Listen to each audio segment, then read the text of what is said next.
السلام علیکم خواتین حضرات، قصہ کہانی بڑا منحوس کون ہے، آخری حصہ۔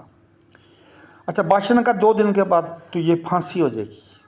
اب وہ جناب بڑا ڈرا، خوف زدہ ہو گیا۔ بادشاہ نے کہا یار اتنا منحوس بندہ، یہ کھانا نصیب نہیں ہو رہا یار، جو اس کی شکل دیکھ لے۔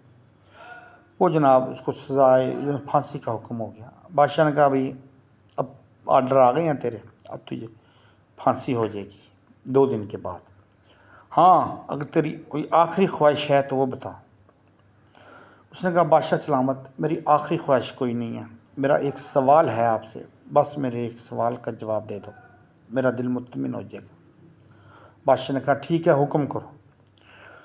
اس نے کہا بادشاہ سلامت، اس رات آپ میرے کمرے میں سوئے تھے، آپ نے صبح اٹھ کے میری شکل دیکھی تھی اور آپ کو 3 ٹائم کا کھانا نصیب نہیں ہوا تھا۔ اور بادشاہ سلامت، اسی رات پہلی دفعہ میں آپ کے کمرے میں سویا اور میں نے صبح اٹھ کے آپ کی شکل دیکھی تو مجھے پھانسی ہو رہی ہے۔ آپ نے میری شکل دیکھی، آپ کو کھانا نہیں ملا، اور میں نے آپ کی شکل دیکھی، مجھے پھانسی ہو رہی ہے، زندگی ختم ہو رہی ہے، دنیا سے جا رہا ہوں۔ مجھے آپ صرف یہ بتا دو کہ ہم دونوں میں سے بڑا منحوس کون ہے۔ جناب یہ بات جب بادشاہ نے سنی نا، اس کا تو رنگ اڑ گیا۔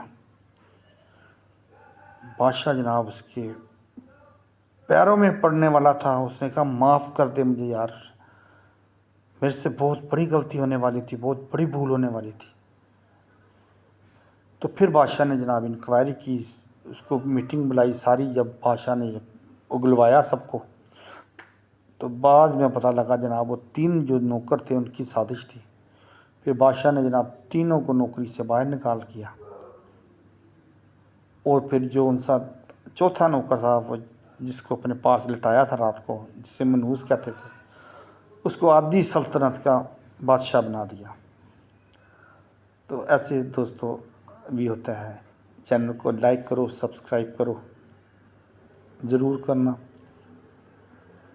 تاکہ زیادہ سے زیادہ لوگوں تک اس سے کہانیاں، اچھی باتیں پہنچ سکیں۔ اللہ حافظ۔